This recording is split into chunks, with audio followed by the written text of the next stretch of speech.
For the Supervillain Easter egg, we will need to craft a jet gun, so at the start of the game we want to head to the second floor of the motel, where a bunch of zombies will break open a door and come running out at us. In this room is the workbench that we'll use to craft the jet gun. We don't have the parts yet, so we will be coming back here a little later, but it's still a good idea to clear this room out early. Head to Washington Ave and grab the water valve in front of Lily's flower pot.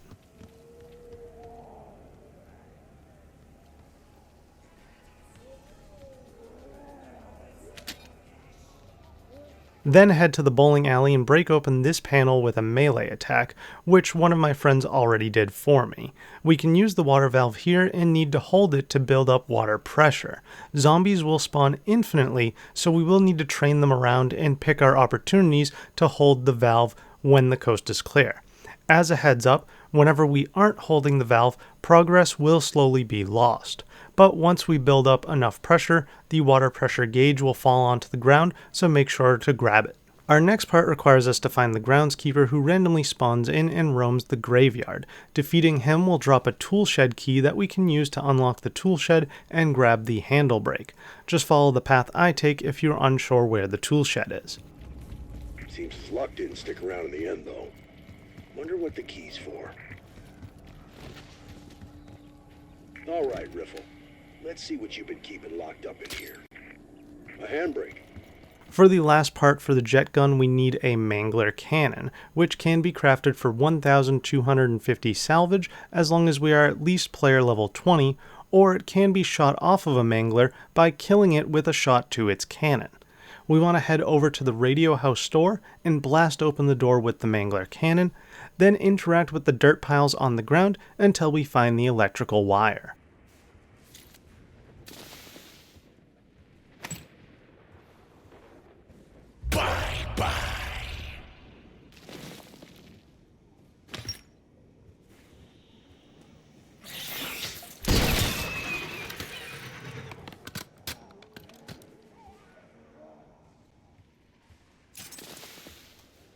Jackpot.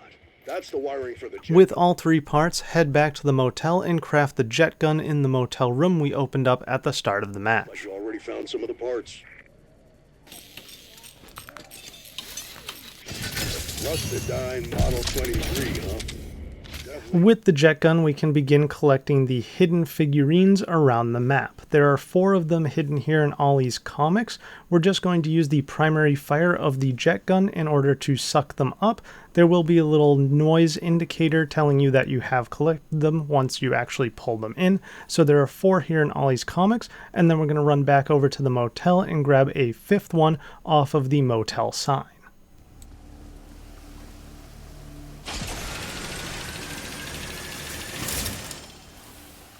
On Washington Ave, we can find a 6th one by climbing up onto the roofs here and then looking across the street where we will see another figurine on this windowsill. Just go ahead and suck that one up as well.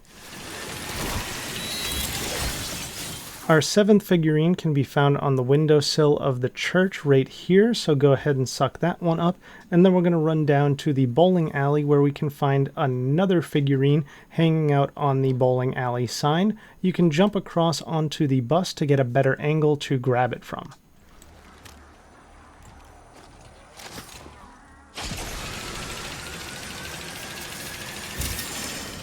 The 9th and final figurine we're going to be grabbing can be found here on top of the roof of the bank.